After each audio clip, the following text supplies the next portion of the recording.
Hello,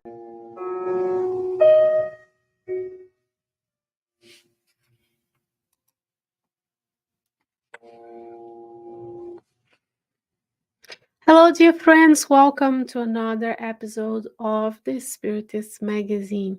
Here we are in collaboration with Kardec Radio, the Spirit Society of Richmond. I'm Shane Martin, and I'm here every Tuesday evening sharing one of the articles from the Spiritist magazine. As you know, and if you don't, if you're new here, you can access all of the issues of the magazine free of charge by visiting spiritistmagazine.org. At spiritistmagazine.org, you'll find the link to the PDF, the link to the free app, the link to the Facebook page, to the donate, contact form. Remember, we are 100% volunteer based. And if you have resources to share, talents to share, we want to hear from you. So every Tuesday, we are blessed by the spirit mentors of the magazine, our personal spirited mentors, to be here enjoying some time discussing the articles from the Spiritist magazine. Many of these articles, first time ever in English. So this is one of the perks of signing up for the Spiritist magazine. Many of these titles are not, and they are translated specifically for the magazine and shared with you, which also is what is happening with the article for today. The most recent issue of the magazine is issue 63, which I will be sharing my screen. You'll be able to follow along on your app, or you can download the PDF yourself if you are watching me either on Facebook or YouTube, or if you're listening to us on SoundCloud, you can go to the article. The newest issue published the beginning of October of 2023 is issue 63. So here we have the first part of the magazine is the article that we're going to be talking about today, which is the Spiritist doctrine regarding charitable work. So this is from the book Spiritist Conduct or Conduta Espírita by Luiz. The book was psychographed by the medium Waldo Vieira. This is chapter 12. Is being given to the translation has been done by the team at the Spiritist magazine and Kardec Radio. And here we have the ability to study it together. Because as you know, many of us are involved in charitable work. I'll give an example here. At the Spirit Society of Richmond, we are collecting donations to go to a shelter that serves women and families and men and their families that have been victims of domestic abuse and trafficking, which is something that happens all over the world, unfortunately. But when we are collecting donations, other Spiritist centers collect donations for different institutions. We also here volunteer at an assisted living facility, others feed the homeless. Whatever your group does, it's charitable work. And charitable work can also be not just, as we learned from Emmanuel in the book Living Spring, not just and from the Spirit's book and the love charity, right? That is not just a physical act of giving something in the physical realm, but it could be a prayer, good morning, a good thought, could be just reaching out to those who know we need help. It doesn't need to be necessarily doling out physical resources. But when we are dealing with the many different aspects in our lives, one of them being charitable work, the Spirit under Luiz tells us in this book, throughout the book, that there are many ways a Spiritist should behave. So that's what the book is named, Spiritist Conduct. And each chapter is regarding a theme. In this case of today's chapter, the theme is charitable work. So let's see what André Luiz has to offer, has to teach us today. He says, at least once a week, devote yourself to the duty of assisting others by working in favor of the less fortunate brethren, visiting and distributing aid to the sick is less endowed homes. Those who help today will be helped tomorrow. So here's out of the gate, it says at least once a week. Could be every day. Could be many days, right? We shouldn't wait until we retire, we are graduated, we are this, we accomplished that. We should do it today. We should devote ourselves to the duty of assisting others, the law of society, right? So we are here to help one another, to look after the needs, of course, of our family members and friends, but also of those in our communities, in our neighborhoods that we may or may not know at the moment. 1 second.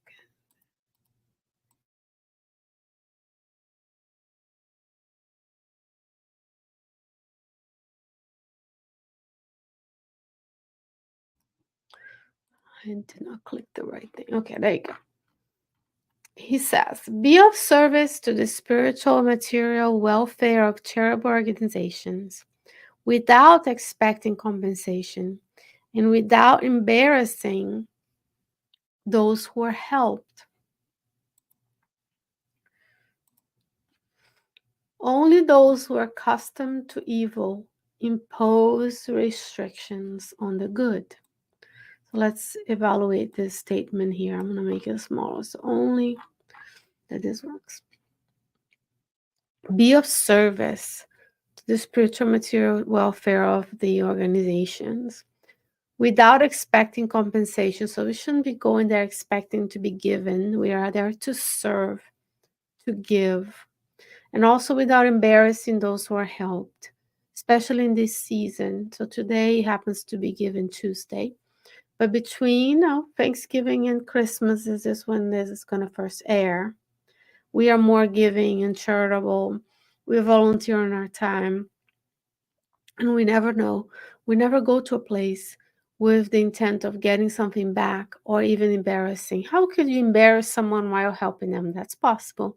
When we are posting them on Facebook, Instagram, showing off that we are better off giving someone else something.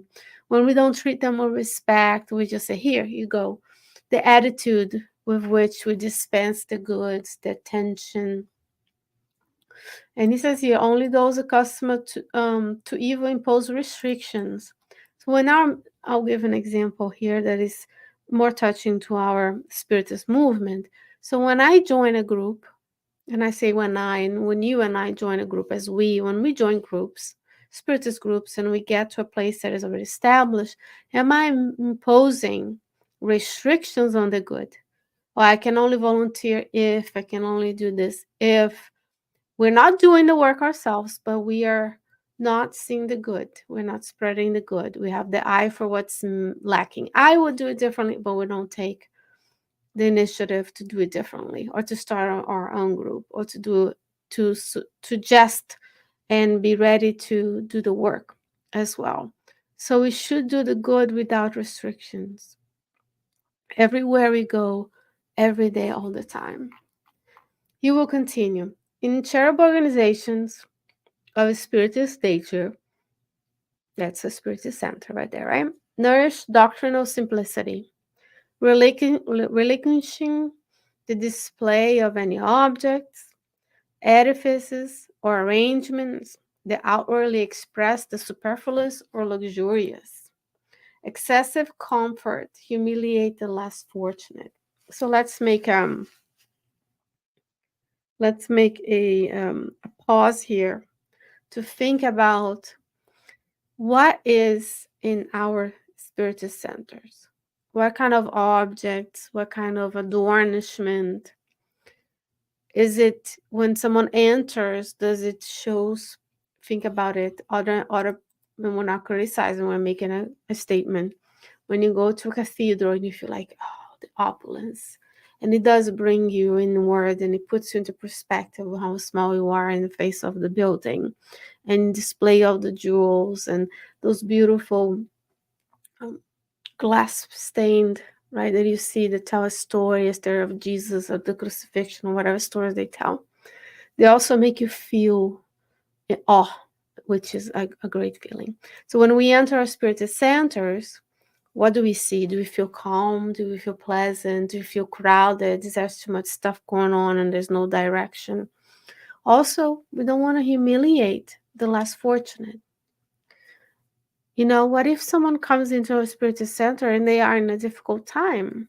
They are lacking financial resources, and now we are here showing off because the spiritist centers are not for profit organizations, so we have to be accountable to those who donate.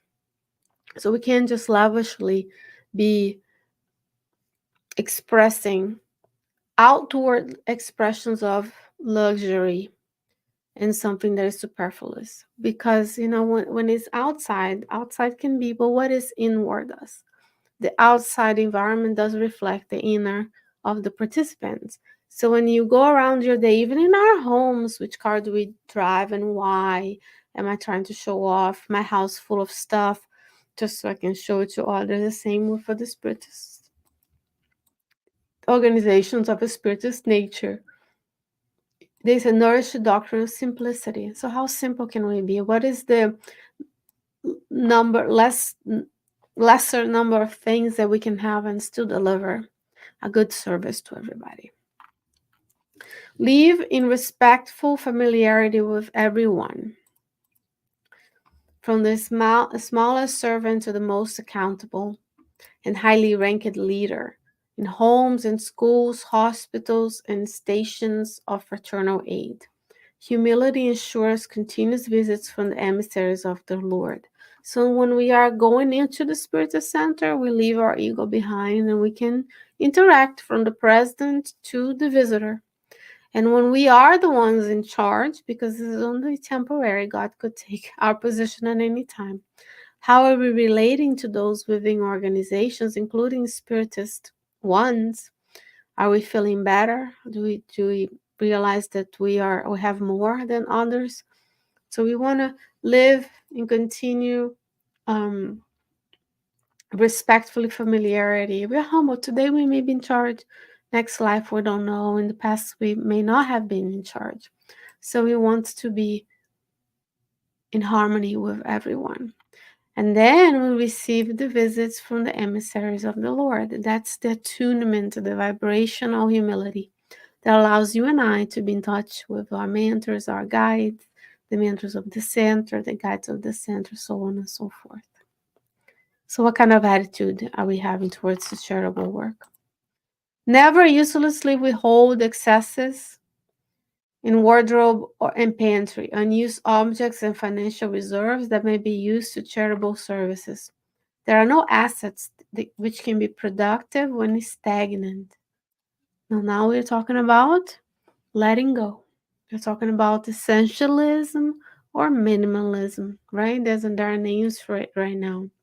So do we have excesses in our wardrobe? How many coats do I have when here's winter in Virginia, where I am, in Richmond, in the United States as a whole? What kind of things in my kitchen? Do I need 5 spatulas and 3 toasters, or can I give things away? My assets that I'm not using, that I'm just paying, you pay for the house, you pay for the heat, you pay the taxes, some people have storage, and all of those things we're collecting when others have not as much.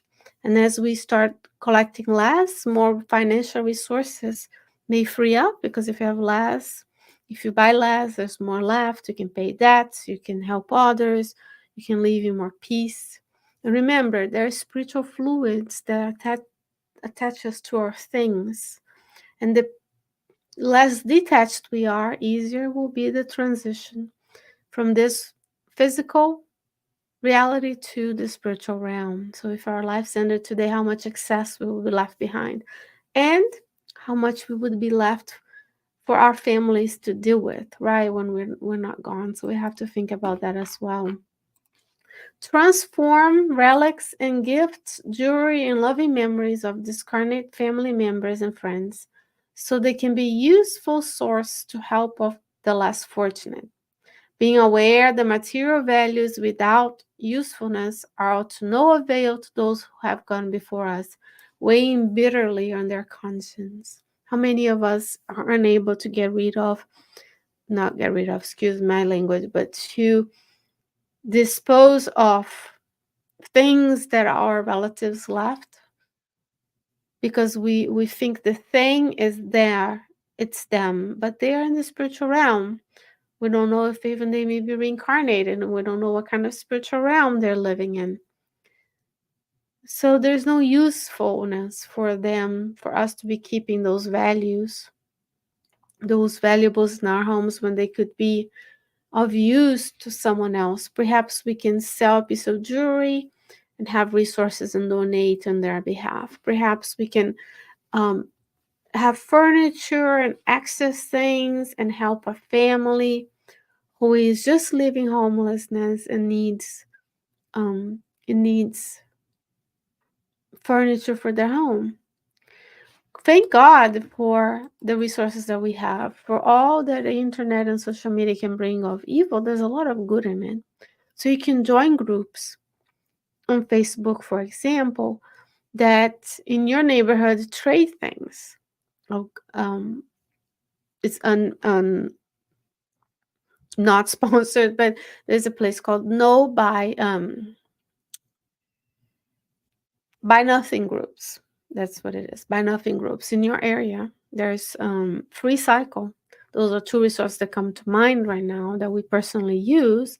So when there's something that is taking up space that you don't need, you can put it up, and there's someone in your neighborhood, because it's by neighborhood, then they can come to your house and pick things up, and you can request things. So there's less landfill for us to deal with the warming of the planet and where we're going to put all this disposed things.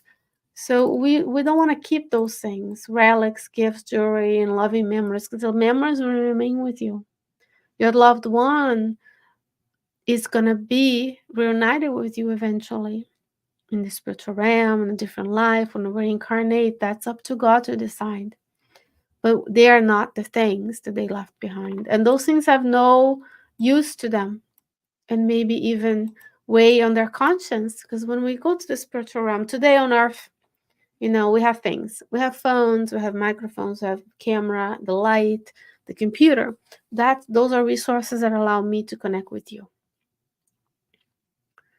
But then it's very comfortable to have things, and then we may be called back to the spiritual home. And then in the other side, you'll be asking yourself, as we see in the books of André Luiz, how did I not realize that all the physical things were ephemeral? And then how can I be how much could I have wasted the resources and time, right? Because it's not just money. And this part is useless possessions are mental shackles. So if we keep useless possessions that have no use, that doesn't mean you're going to live in an empty place. It just means what you have has use, what you have brings you joy, and what doesn't, we let go. That's one way to slowly practice detachment. Oh, this is an important one. Whatever pretext, never allow spiritist institutions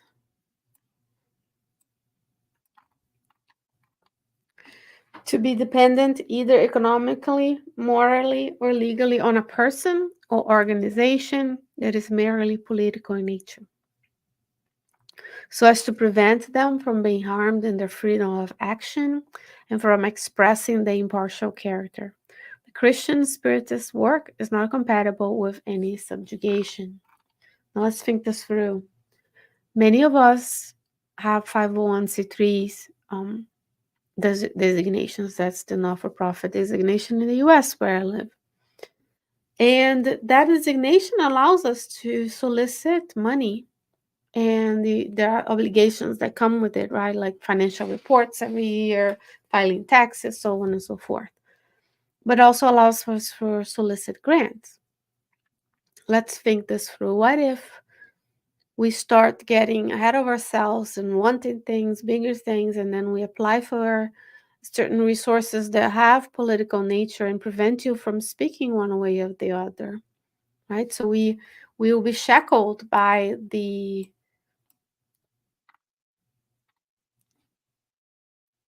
restrictions put on us by the donors. Then you ask me why, how am I going to fund the Spiritist Center? First of all, we don't start with a Spiritist Center that is large and big.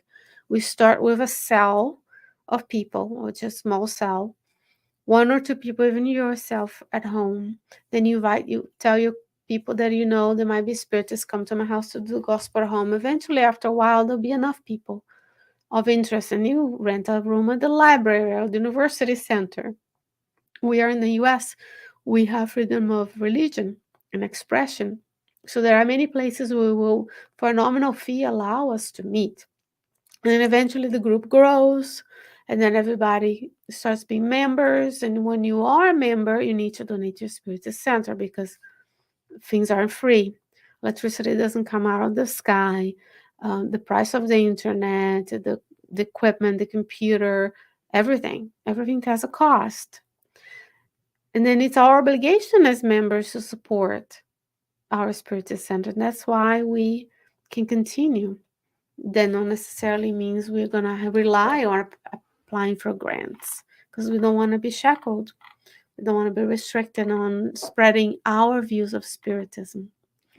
What is next? Whenever doctrinal drives, particularly those involved in charitable work, are involved in accepting many donations, they should submit periodical statistical reports of receipts and allocations of funds so as to offer a necessary and fair report to the supporters.